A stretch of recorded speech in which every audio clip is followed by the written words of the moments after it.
Hello, everybody. Welcome to the Saturday morning D&D show, and come with me, and you'll see in a world of pure dinosaurification. Welcome, everybody. We're the Saturday morning D&D show. We have special guest David with us today. Hello, David. Hello. Thanks so much for having me. Yes. I love your guys' show. Fantastic. David, actually, well, how did this happen, by the way? Like, all of a sudden, Lucian's like, Twitter. get this guy on the I just show. saw it on Twitter. I was on Twitter. I was out. I was listening to you guys' podcast because I'm a big talking about D&D podcast listener. And I was like, man, I love this show. It's just one of my favorites. I should just tweet them and let them know if they ever stumble across this little project I'm doing. If they want to know anything about it, I'll just tell them.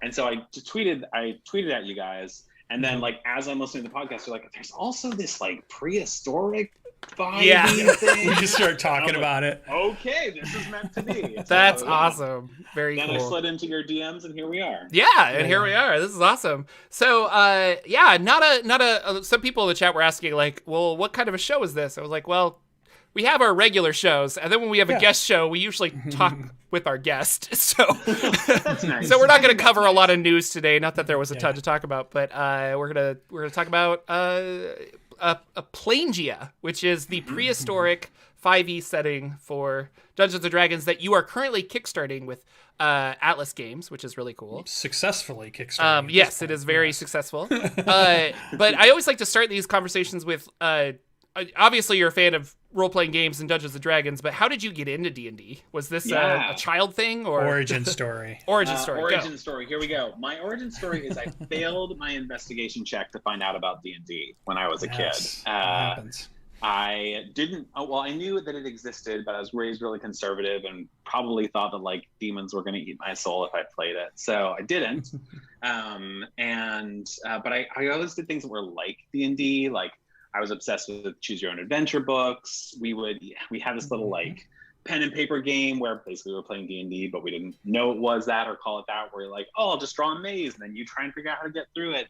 So we had all these like D&D adjacent things, and then grew up, got married, got a job, and was hanging out with kind of a nerdy crowd of coworkers. And one day I look around, I'm like, hey, we're all nerds, right? And they're like, yeah.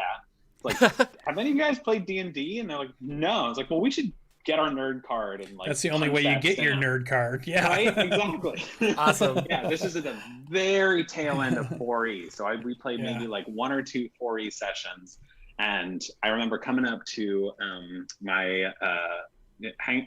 coming up to my wife afterwards, and she was like, so what like was it? Like what? Because we had no framework for what the game was. And I was like, I think it's like a board game, but you can do anything, kind of. And I'm still trying to explain what it is, but I'm loving it and been deep in it ever since. That's awesome.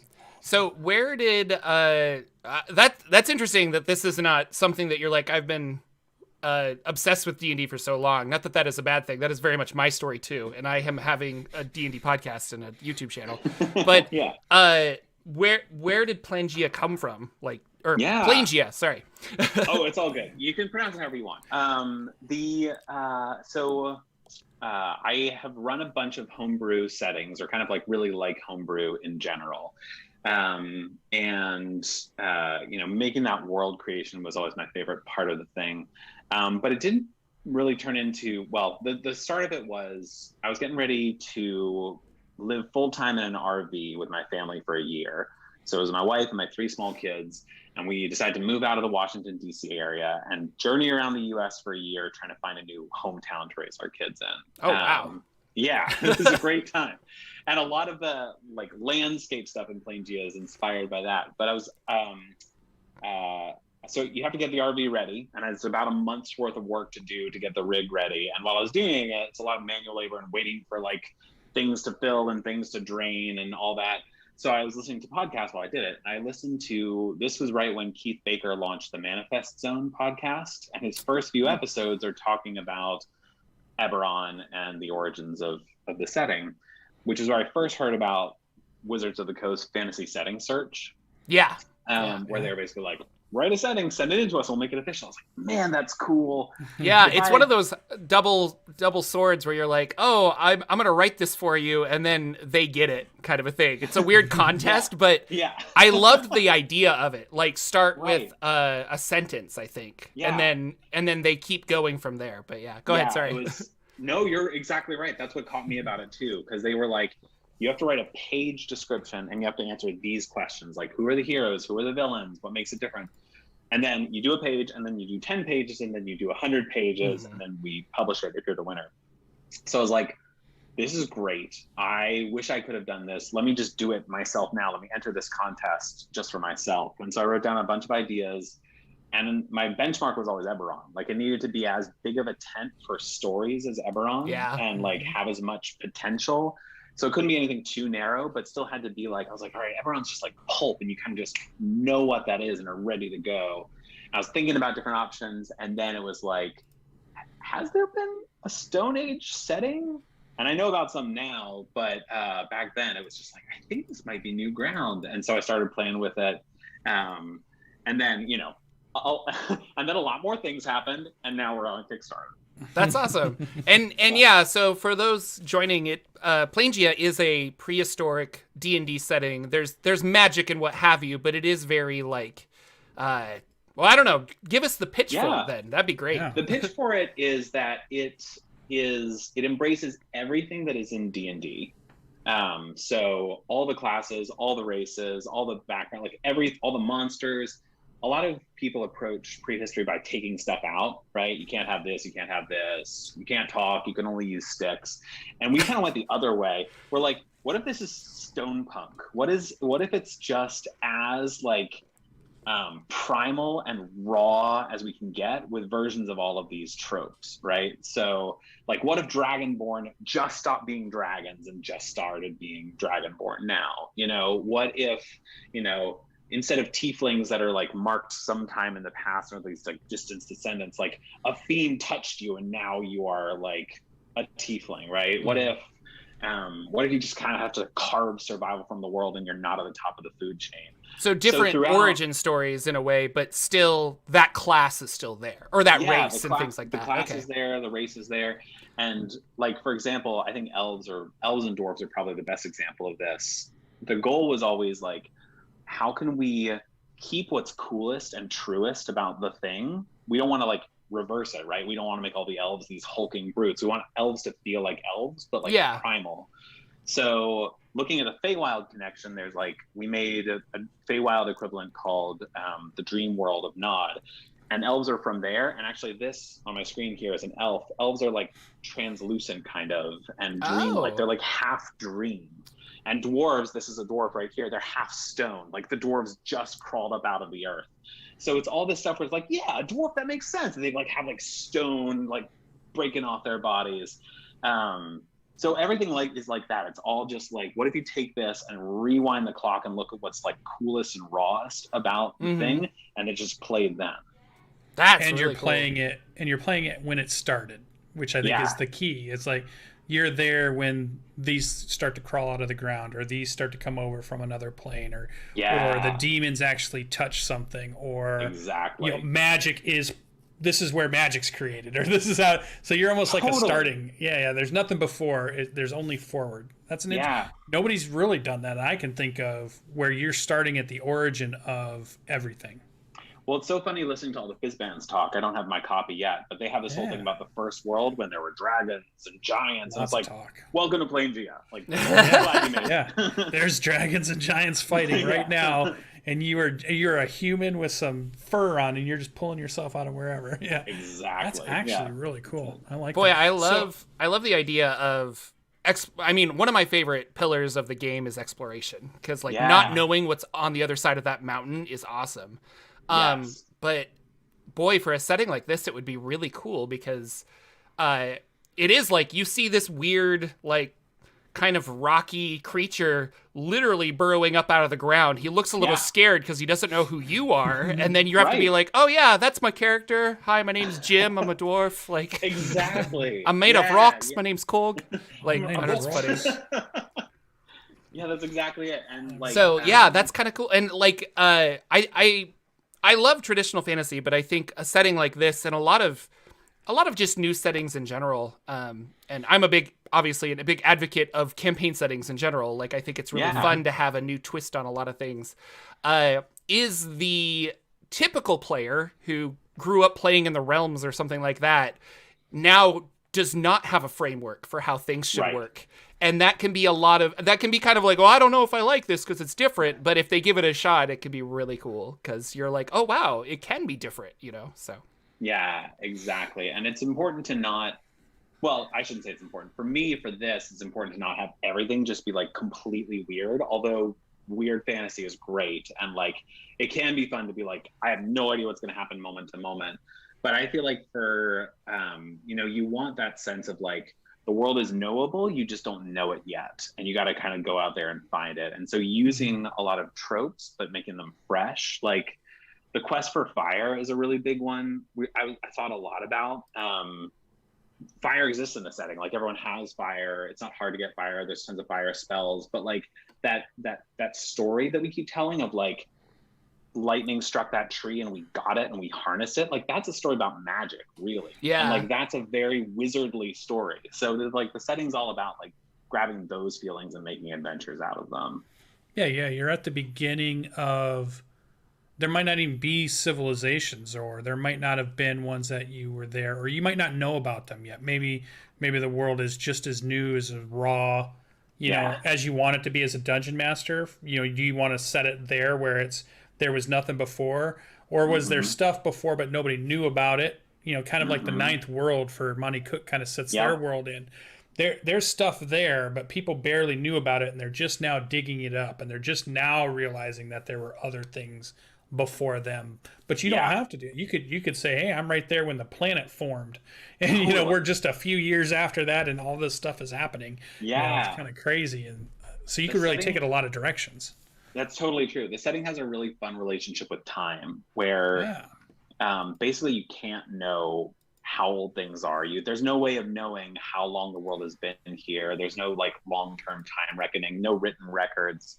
So it takes inspiration from stuff like Tartakovsky's Primal or 10,000 BC, or where there are these kind of like literally giant empires of giants on the corners of the map that have been there for longer, and they have like magic and technology you can't fathom, but maybe really don't go there. And they're like these buried vaults of aberrations that are kind of slithering, and how long has that been there? And so there are questions baked into the setting of like, is this new or super old? And if it's super old, like, why is this here? And the setting really plays with not answering all of those questions and letting that be the story that you're telling. Cool. When I read the title, I was thinking like the supercontinent. So I was thinking, is the map of Plangia like one big supercontinent? And then is there a map? No, an island. There is a map. Okay.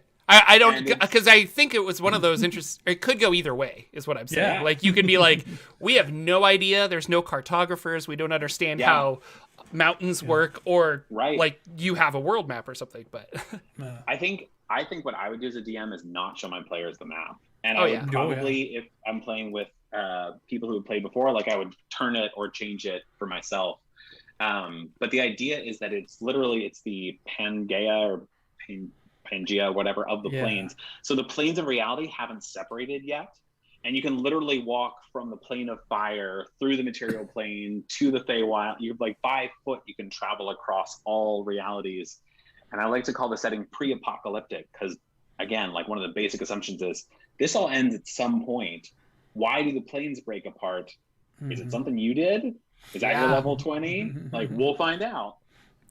Oh, that's fun. That's a fun idea. And this would be great for the group that has those ambitions, that they want to build the civilization. They want to be a part and be there at the beginning of that starting to happen. That was in the old Dungeons and Dragons. One of the reasons you played a lot was because you knew at some point you could get to be a lord, and you got a fort and you got troops to fight with you. You're like, so this kind of brings you back to that idea of we're at the beginning, and what can we build, or what can we create and carve out. The game has clans baked into it as one of the basic assumptions. Like, living or interacting with. Instead of like towns and cities, you have these migratory clans, and there's guidance in there for, okay, you want to start a clan, like here's how you do that, here's how you think about it. And that domain game that you're talking about is a really like viable style of play. I wrote and then pulled out because it was like taking up too much, like a mini game for like, all right, you just want to have a clan building adventure, this is how you do that. I think it's right there. It would be so fun to play with. It's very cool. So if you're tying into 5e using the OpenGL, was there any point during you pitching this or this getting created by Atlas Games is the name of the company, that it might be its own setting, not tied to 5e? Was it always going to be tied to 5e? Is it a possibility it gets tied to Pathfinder or Cypher or any of these others?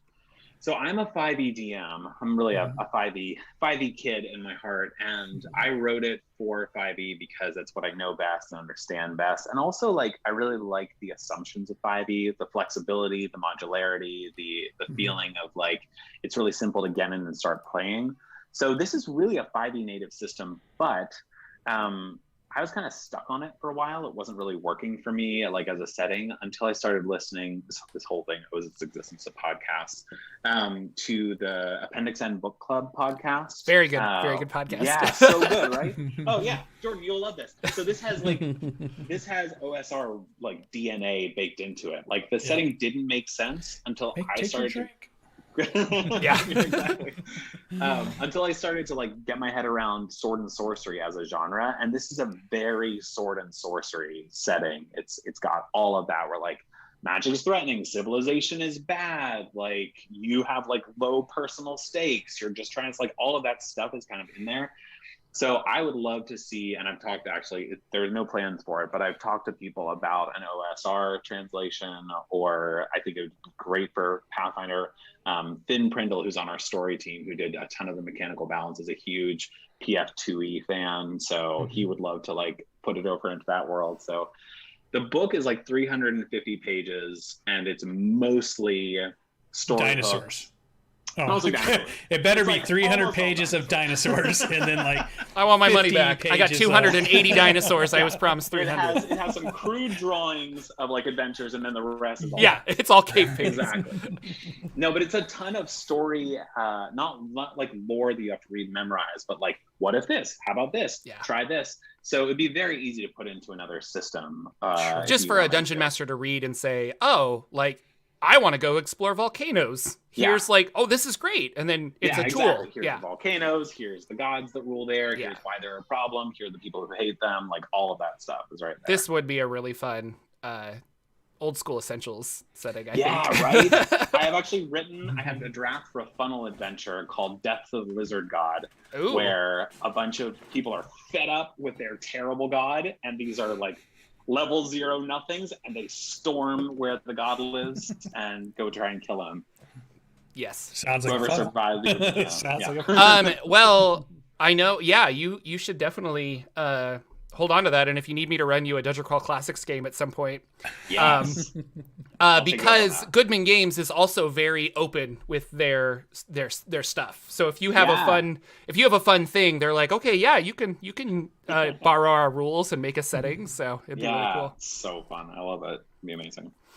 Speaking of gods, I wanted to talk about gods because I read something really interesting. Is gods are tied to a location, which I thought was kind of cool. So I want to talk about that, or have you explain that at least.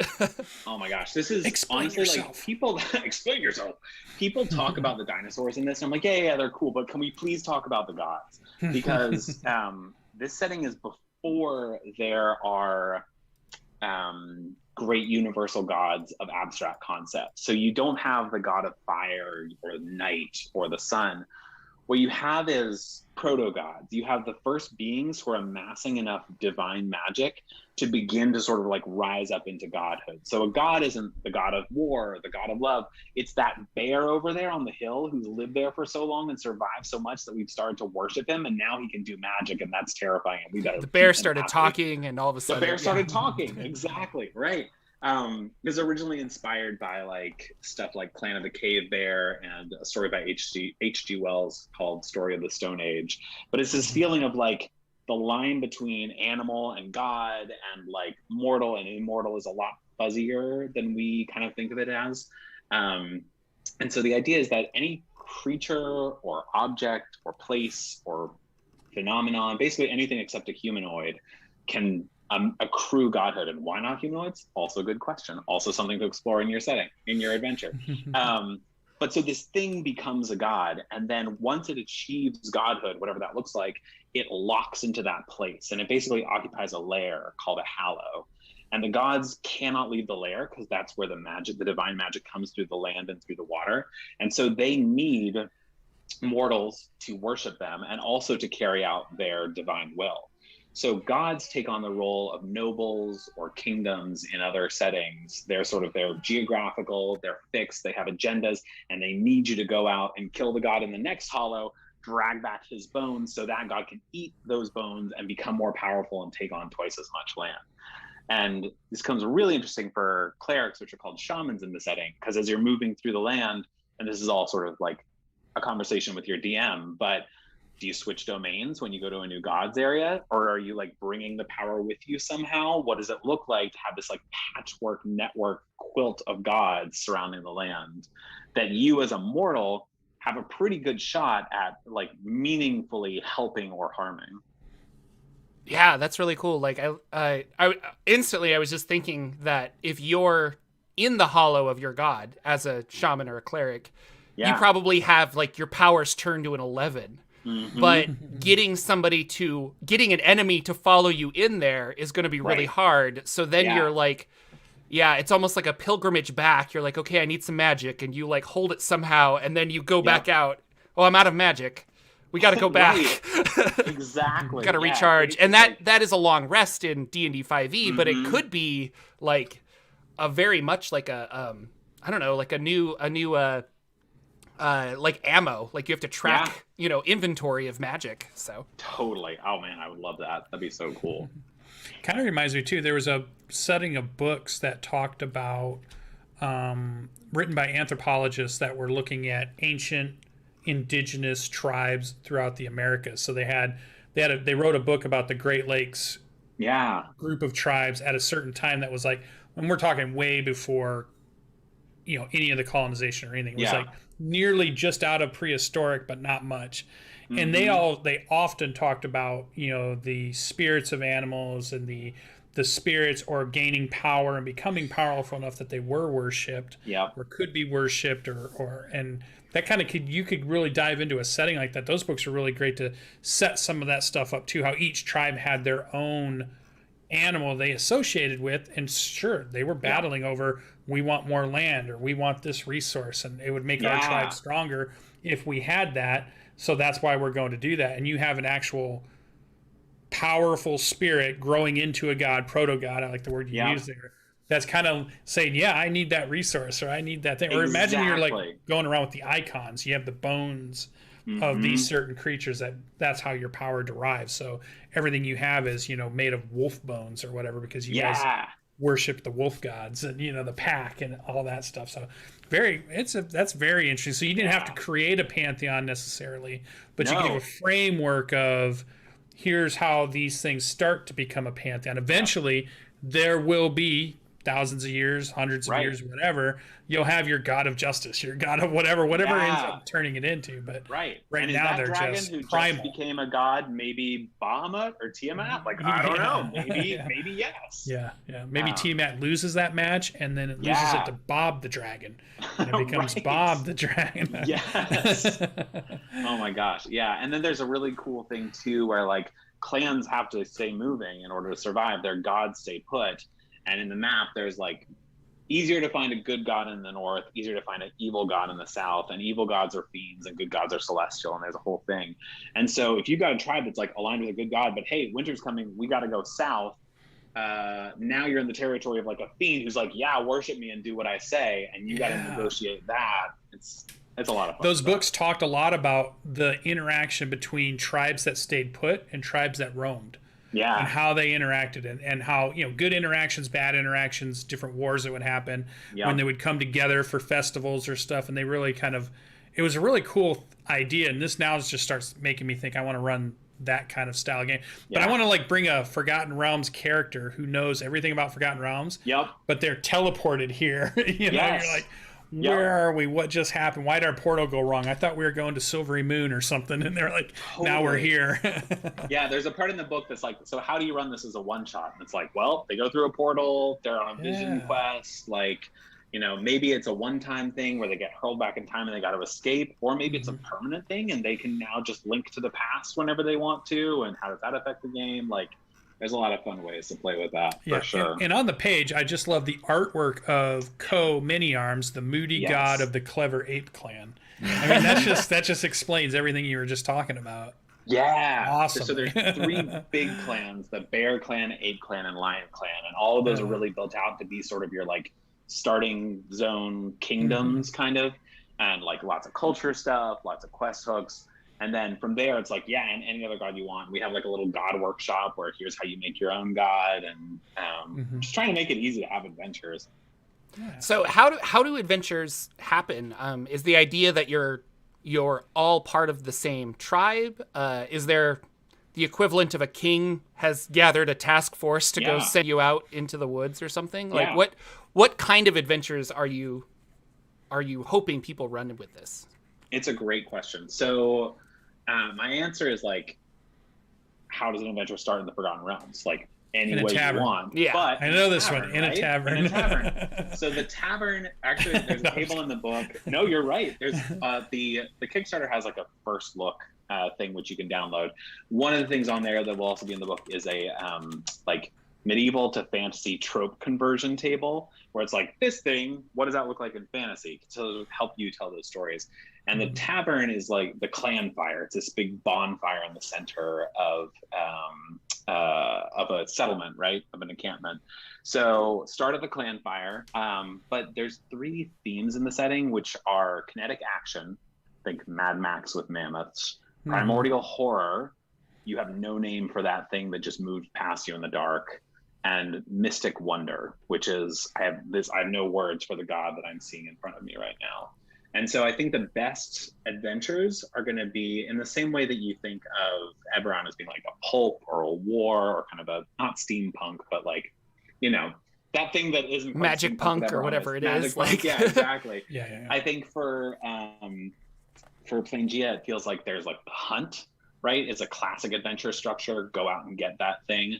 There's sort of the, the investigating a mystery, kind of the dungeon crawl, right? Fetch quest crawl in this case. Yeah, exactly. Kill 9 boars. No. Yeah. And then there's the, appease the gods quest. I think those are all like really just sitting there for you. But I've also got like, I haven't even counted. There's a ton of good or neutral factions, which all have agendas, and a ton of threats or villains. And for the threats and villains, what I did was I wrote for each tier of play 4 adventure hooks. So like the book has just like, here you go, you're level 5? Here's 4 ideas for you for every kind of monster for the kind of adventures you might want to run.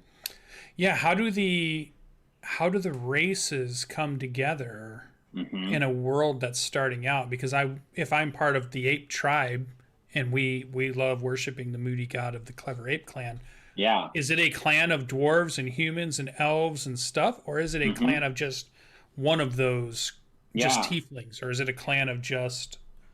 Yeah, the basic assumption in the setting is that what matters most is, can you help me survive? And that actually most clans are mingled because survival strategies complement each other. So if you've got an elf and a dwarf and a human, they're going to have better odds at surviving than just humans. So most clans are assumed to be mixed. And then if you have a clan that's sort of pulled apart and is doing its own thing, it's a little bit like, what's going on there? So you can still have your individual clans, but it's the exception rather than the rule. Yeah. Although each of those clans, and each of those big clans have like, these guys kind of have a lot of Goliaths in them, and the ape clan has a lot of elves or half elves, and so they all have kind of like different mixtures and flavors. So they're almost cities in a way. Yeah, like, that's right. Yeah. Okay. Yeah. There are actually 6 prehistoric cities in the setting, like 3 big ones and 3 small ones, and they're all like have a reason for why they exist. Like they have a source of magical power or a stable food supply or something, and very different. Like one's kind of like fantasy prehistoric New Orleans, and it's just like this music party, sort of chaotic city where you're going to get swindled on the streets. You're on the edge of a cliff, and there's like the volcano at the center of the world is right over there, and you could die tomorrow, so why not drink some wine today?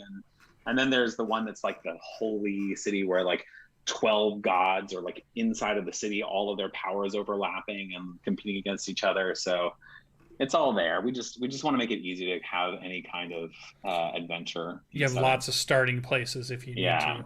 Mm-hmm. Nice. Is there, I mean, you're going to say yes because it's D&D and you can do anything, but like, is there, thinking about the gods, like, could you become a god as you're like playing around? Like, I like that idea of like, I don't know, like that might not be your goal, but by the end of your level 20 campaign, people are worshiping you because you're so powerful. Right. And all of a sudden it is like, oh, I'm going to level up even higher. And now I'm God 1. And now yeah, I played with that. So there was an idea originally that like maybe level 20 is when you become a god. In the lore, there is a thing that says like no humanoids, no playable races basically become gods. And there's a mystery of the setting, like why? What is it about us that makes us not divine? But I think if you answer that mystery through your campaign, and then become a god, like that's amazing. Yeah, you could always break the rules because that's what it's for. That's cool. Yeah. And there's a setting, like the start of the DM chapter is break the world. Like one of the basic assumptions is this game will work best if you have like meteor strike and obliterate half of the map from day one. Don't be precious about like this is a place that's meant to be broken. Nice.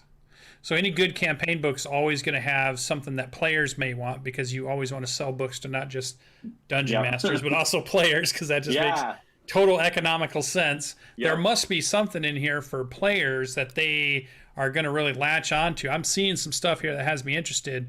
We got to hear about the subclasses. I'm hearing 4 new subclasses. Yeah, that's right. Yeah, we got what's happening here? Yeah. Oh man, boy, let me tell you. Yeah, there's new races, all new backgrounds, new spells, new classes. Not classes, new subclasses. So let's talk about those. There's 4. There's the Dark Forest Warlock. So one of the main setting villains is basically like, imagine if Fangorn Forest, but primeval and hates all animal life and just wants to eradicate it. So there's this like tree spirit that is inherently hostile to you and everyone like you, and you can become his warlock. I don't recommend it, but if you really want to like kill people with trees, that's a great way to go. I do. There is the Dream Sorcerer. So there's this big thing about Nod, which is the twin worlds of dreams and nightmares. And so the Dream Sorcerer is this really cool new subclass that has a big table of dreams, and at the end of a long rest you like roll on it, and that's a series of buffs that you can offer to your party throughout the course of the day. So it's like this very helpful, like everyone wants to have a dream sorcerer in their party. You're like you're just giving gifts to people all the time and sort of playing with what reality is. And then there's the Far Striker Barbarian, who's throwing stuff, including themselves, at enemies. And then the Way of Abnegation Monk, who is just denying damage, and he's sort of your tank monk. So everything from very kind of lore heavy, really like hooky into the world stuff, to stuff where it's just like, I just want to be a monk, but no one can hit me, or if they do, it just doesn't even matter. I'm trying to make sure that we're hitting everyone's play preferences. I do like the word you use in there too, kinships, as the word. I just used races earlier because I do think a lot of the games are kind of trying to move away from those old terms we used in the 80s and move on. So kinships is a cool word. I like that. Yeah. Even here, I'm seeing some stuff that has me like, okay, how do I play a ever hungry half ooze? Yeah, because that's my class. Sounds Let's do it. You know, how am I not playing this now? Right? You have to eat twice as much as everyone else. But you can stretch. Half oozes are fun. They really lean into the primordial horror. The idea is basically like, you died. You were in a cave. You were asleep or something. Something crawled along, killed you, and has now like infested you. And it's very much like the Egger suit in Men in Black, where it's like you're kind of half a person, half an ooze, and you are moving through the world with no real memory of who you were before. But you might be recognized by someone, and you kind of have these memories from before that you don't quite recognize. Like For example, you can understand but not speak a language that you used to know. Stuff like that, where it's like using simple mechanics to make this really like, wait, it's like who having am a I and what's going symbiote on? in you. Yeah, So it's like, exactly. Oh, I like it. So it's a hybrid of both then. Like you are the humanoid and the ooze together. Yeah, You're not exactly. like driving a car or something. Okay. No, yeah, exactly. It's Very fun. interesting. It's like all those horror movies where some type of ooze like substance crawls into the body of somebody else. It's like, well, and there's a movie out right now called Venom, which is like, and, yep, it's right fits that perfectly. We got you covered. You're a big Venom fan. And then Walking Trees. So this is a good one. This one is not one I've seen in a lot of settings. I feel like you guys got it because a lot of people miss this treant or plant-like humanoid folk to play. Yep. I think there's a lot of people out there that'd like to play some type of tree dude or some type of cool bush of some sort. There's a lot of in the monster manual. You have things like thorn wolves, and there's like all these bricker. I'm trying to remember the names of them. I used them in my campaign quite a bit. But they were all I'm totally blanking on them. Yeah, they had a name. Yeah, I've always liked myconids, and I was sad that mushroom folk was not mushroom folk in the core D&D. But there's lots of other little. I complained about it once on Twitter, and like hundreds of people were like, "Here's where you can play myconids. There's all these third-party things," and I'm like, "You're right. The same idea. Yeah. Those are very good. I should have looked there first." It's amazing. So Walking Trees, the Ever Hungry Half Ooze, Ancient Sauron. So this is cool because this, I'm guessing, are like kind of like your lizard men, kind of like your dragon. It's Dino DNA. But you could have a dino person, Yeah. There's 4 kinds of saurians. There's like the ones there's the sharp fangs, who are like toothy boys, leather wings, which are like pteranodon descended, web feet, which are from hadrosaurs or parasaurolophus, and then hammer tails, which are like ankylosaurs. And they all have their own things, their own sort of like more focused subcultures. But the cool thing about saurians is they've been around for forever, and they have these long memories, and they have this really fluid relationship with the dead. And so they have a new cantrip called Sense Whispers, where you can detect if there are any friendly undead nearby. And so they're just like, I'll just go talk to my ancestor and get a kind of read on this place. And they have that thing that some kinships have in 5e where they have like spells that they learn as they level up. So I think, I forget who has this, but it's something you see elsewhere in other official design. Mm-hmm. And so they start out with just this thing, and then they get guidance, and then they get augury, I think. So there's kind of this feeling of like, the bigger I get, the more the ancestors are kind of guiding me and showing me the way to go. Very cool, yeah. I saw, and correct me if I'm wrong, that there's no money. Like, money's a bad thing. Yeah, so there's this idea. Okay, there is no money, and there's a reason. Sorry, I'm just like, how do I even start this? I posted about this setting several times online, and every time I did, I got the same response, which is like, haha, yeah, me hit dragon with stick, ooga booga. I was like, it's just... There's no gold. About. Why am I an adventurer? That's what I mean. So, exactly. So I came up with a set of DM tools called the Black Taboos. And there's this idea in the setting that there's a thing out there called the Hounds of the Blind Heaven. Nobody knows what they are. This is like the Mourning in Eberron, where it's like, it's not explained and it's never going to be explained, but there is something bad out there. And that thing is creating this incredibly low technological ceiling. The hounds will come after you if you break any of the black taboos, which are no wheels, no money, no writing, and no numbers higher than 9. So anyone who's trying to like crawl out of the Stone Age is just killed. And there's also guidance in the book about if you hate that and you don't have to use it, here's how you don't have to do that. But it lets DMs be like, you are super smart. You can have been alive for forever. And there's a reason why you haven't come up with the alphabet. It's because these metaphysical forces will kill you if you do. Yeah. You're so intentionally keeping yourself ignorant to stay alive, in a way. Yeah, exactly. Right. And or at least for hiding. A wizard. Yeah. Right. So for a wizard, how far are you going? And how it's like almost warlocky, right? Like how much are you tampering with stuff that cannot be known? Which is very like, sword and sorcery, right? That's very, very much from the origins of all of this. Yeah, but no money means that you're bartering a lot more, which is really fun. We still have salt in there because salt was actually used as a currency in real life. So salt is like, if you just don't want to worry about it, you're a DM who just it's Just 10 use salt. whatever. Yeah. Yeah, exactly. But also much more fun what if you go to a desert and there's like salt flats and salt is totally devalued, you know? Or then what it's if that water. guy what if that guy has no taste buds and he doesn't care Yeah. about salt and all he wants is, you know, your stick. So there's a lot more fun like bartering opportunities in it. Is there how would magical spells that have like a gold cost, like I need this that costs this much gold every time I use it, how are you going to do that when you don't have currency? Like what do you have to give up for that spell? Great question. That detective is the right question. There's two options. One, you can just do the salt equivalent and it's fine, right? You can just trade for it. Boring. The more interesting one is blood. So if you spill that many HP's worth of blood on the thing, then it becomes activated. So do you have to go out and kill a big monster or several big monsters to get this diamond ready to be cast? Or are you like going super dark and just rounding up a bunch of rats and killing them? Like, what are you going to do in order to unlock the power that's in the blood? That's interesting. Okay, yeah. Very cool. Yeah. Because I'm thinking of like, but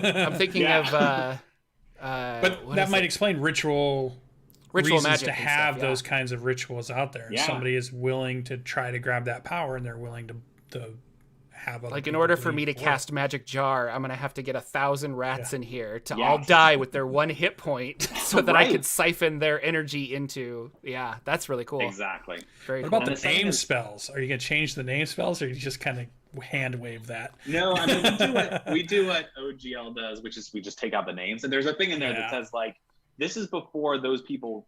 Tasha rediscovered hideous laughter. It was always there, and she just found it. Got it. So it's just hideous laughter at that point. That makes sense as a DM. Is there metal then? Like, is that No. something that's too advanced and these wolves will come after you? Yeah, metal does not exist in the setting. It just like isn't there. Or if it is there, it's completely inaccessible. But at my table, Ryan, like it literally doesn't exist. So we have a metal conversion table where it's like, all right, gold's kind of like this, silver's kind of like this. And one thing that's fun is the bones of gods, divine ivory, take on the place of adamantium. So if you got is that the word? Yeah, adamantium. Yeah, so if I made a spear or something out of adamantium, like it's now just a bone spear, but it has that extra like unbreakableness. Bones of a god. Yeah, exactly. Yeah, that's really cool. Are +1 magic items and other things like that, are those also mostly from gods, or is that something like I don't know, like I have the horn of this fiend that I carved off and now I've got like a cool dagger? Yeah, it's all of the above. One of my favorite tables in the DMG is the magic item origin table. So we did something similar here where it's like, all right, yeah, what is this from? Did a spell skin, which is what we call wizards, craft this? Is this from a god? Did you pull this out of one of those aberrant vaults and it's super weird and creepy? You know, how do you want to flavor this thing and bring it into your world? Very cool. How does because it is a D&D setting, how does like the Underdark work and stuff? Because you were saying like a lot I know that Eberron doesn't have necessarily an Underdark. They have kind of the Abyss Underdark combined because of Kyber and whatever. And so you can flavor this. The point of saying that is that it can be flavored a completely different way. But I'm curious, like, I assume lots of people are living in caves and what have you. Right behind them is the Abyss, or right behind them is like the other creepy crawlies that are in the cave. Yeah, so exactly. There's that. So the Underdark is like non-OGL. So like the Underdark as such doesn't exist. Like you were just saying. But there's sort of 2 or 3 answers. One is any cave, just like in Forgotten Realms, can be connected to the deeper, worser kind of place. And then there's 2, I guess there's only really two great answers to this. So that one, and then, like I said, there's the world of dreams and the world of nightmares. And the world of dreams is like mostly Feywild, probably. And then the The world light of and dark nightmares. of those mystical Yeah, kind of things. exactly. Okay. And then the world of nightmares is like the Shadowfell / Underdark equivalent, kind of. But importantly, if those places are physically real, you don't have to like cast a spell. There are doorways. There's some really cool art of like doorways that you just happen upon that you can go through. And so there's intended to be a lot more travel between the Feywild, Shadowfell, Underdark equivalent. Like As a level Things. 1 character, you can just walk. Yeah, it's very Stranger Things, right? You can just walk in there. Yeah. Might not the be the upside best down idea. world. Yeah, but they also offer fast travel through the world. So if you're like a migrant clan and winter's coming on and there's predators over there and there's a doorway over there, like maybe I do want to risk running through there and popping out somewhere where it's summer. Or maybe if I do that, I'll come out irreversibly changed. And what am I going to choose in this moment? That's very cool. Tell me you play Ark Survival Evolved so that you know all of the dinosaurs I want statted out in. It's like a game I put in 900 hours in playing because it is so good with dinosaurs and riding dinosaurs and taming dinosaurs and breeding dinosaurs. Yes, I love it. Anytime I'm looking for cool dinosaur art, it's always from Ark Survival Evolved. Yes. It's so great. Yeah, I keep on looking up like, how did this dinosaur behave? And it's like, oh, this is really cool. Like, how do scientists know? Oh, wait, this is from Ark. This is from Ark. Dang it. Again. But it's so great. It's so well thought out. I love it. Yeah. Yeah, it's a good, if you're a dungeon master who's picking this up, but you want inspiration, go pick that game up on Steam when it's on sale, because it will give you, I mean, you start out building sticks and stones to build your spear to fight off, you know, that whatever, a raptor or, you know, whatever. And it's a cool introduction to having dinosaurs in a world and what some of the cool things you can do with dinosaurs in a world, you know, having them as a pet or having them as a companion. Is that possible in this? Do we have dinosaur companion rules, dinosaur pet rules? What do we got? Yeah, the companion and pet rules are a little, there is DM guidance. Like, here's how you trap a creature and tame it, and then here's how you train it. It's more offered as kind of like guidance, because I feel like different DMs have their own systems that they like for that. There's a cool thing that is in the setting lore, humans specifically are like the beast tamers, and there is an optional kinship feature where you are like extra proficient with animal handling, and that's kind of the niche that they've carved out. Humans are sort of symbiotic with everyone, so they'll like love just like, you'll go to there and it'll be like Bedrock for the Flintstones. They'll just have like dinosaurs doing everything. But at the same token, it's a living. It's a living. And Oh my God. Why humans are so often like subservient to evil creatures, right? Dragons. They're like, yeah, I tame them, they tame me. Like, it's all good as long as we're staying alive.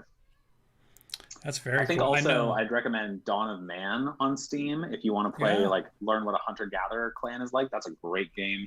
And then Far Cry Primal, just run around and get into Stone Age fantasy that way. Yeah, because you'll know how the dinosaurs come out of the, all of a sudden you're picking some berries somewhere and then something just comes out of nowhere and wipes you out. Exactly. It's so cool to see that, you know, when that T-Rex comes flaring through. Oh my gosh, it's so there's scary. So many good, but then there's so many I'd never heard of either as a kid. I like dinosaurs, but I'd never heard of all these ones.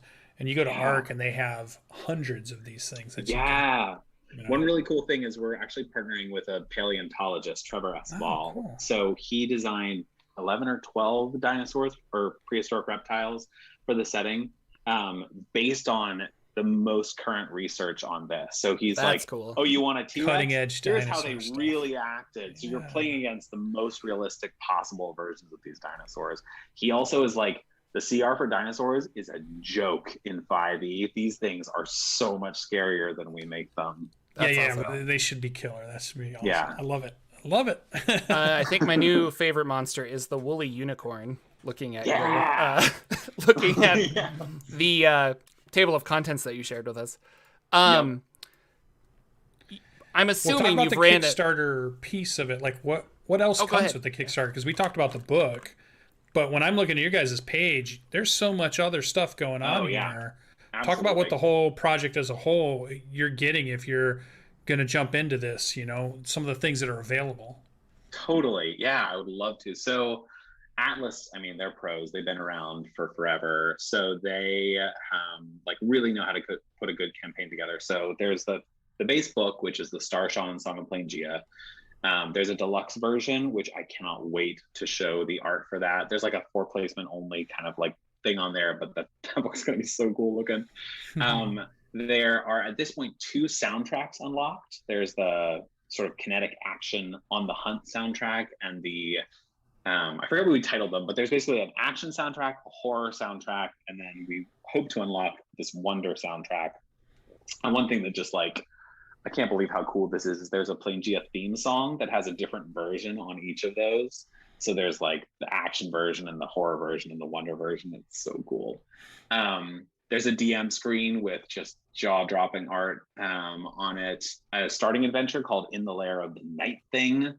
And then other digital adventures you can unlock, starting with Secret of Shell Shrine and then The Voice in the Vaults. Yeah, there's a lot. Yeah, there's like a GM screen. So another Kickstarter, because we talked to remind me, Jordan, been on the show several times. He has his own soundtrack to his game. Oh, Lex. You're talking Lex. about. Lex likes to do. Yeah, it's a very OSR thing where you create like a game or a adventure, and there are these people that are like, okay, I'm gonna like do some kind of cool, I don't know, background music, and then the aesthetic is to release it as MP3s, but also on cassette tapes, which is really funny. Nice. And it's totally like a 80s sword and sorcery kind of thing. But I thought that was really cool because I think it's always, it's Appendix N. So it's like, hey, help me understand this setting, or help me understand what the game is about. And when I try to do a new game, I usually say, okay, like this album and this movie and this book, these all kind of, and so in this way, it's kind of fun to say, okay, here's some music of Plangia or whatever. So but tell us about it. Yeah, you're making music for it. So no, we partnered with an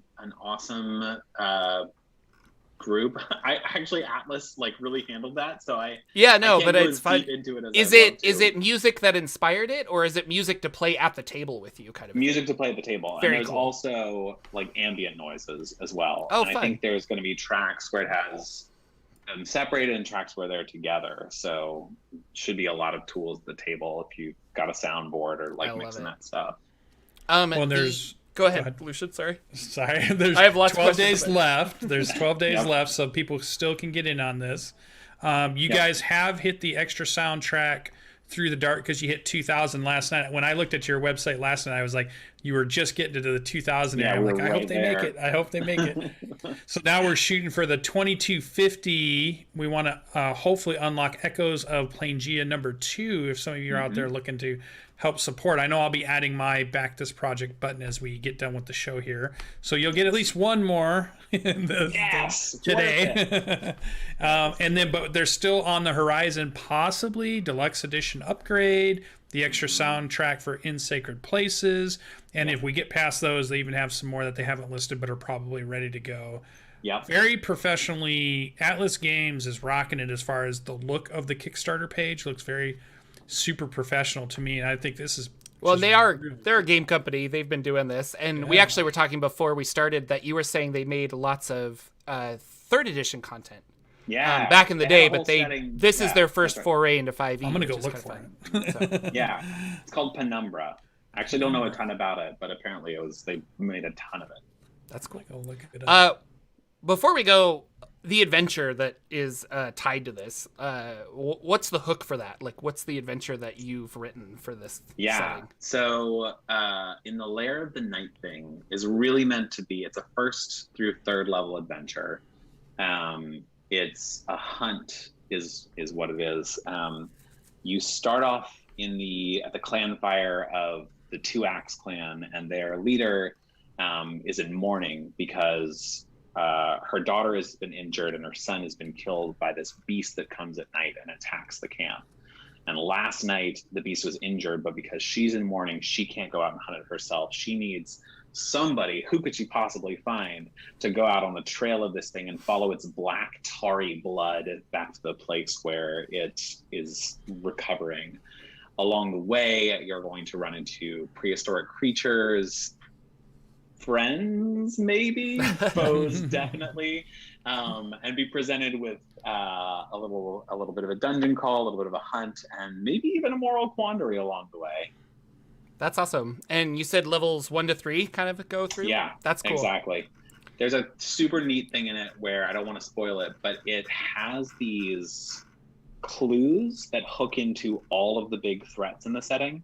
So if you're playing it and you're like, if you're going to run it and you kind of look at it and it's like, oh, I think I might want to make this one about dragons and giants. There's like ways to drop little seeds of that into the adventure. And then when you are running the rest of the campaign, it's like, wow, they started this from session 1 because those little hooks are in there. Yeah. Or my favorite is find out what the players are interested in. Yeah. Exactly. And so all of a sudden at the end of the session, they're just like, man, I really think that like that giant crocodile is going to come back. Right. And you're like, it is now. Thank you. So that's really cool. DM. That's how you know.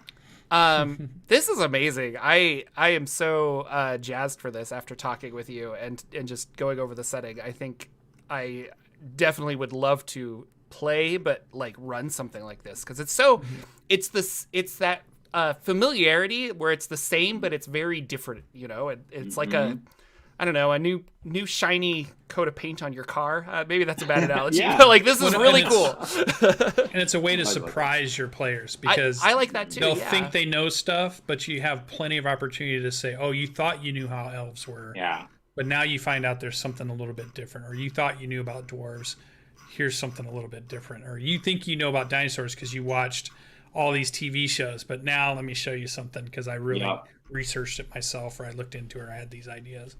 One of my favorite things in the setting is the monster templates. So there's 20 like little bits that you can tack onto a monster and change it.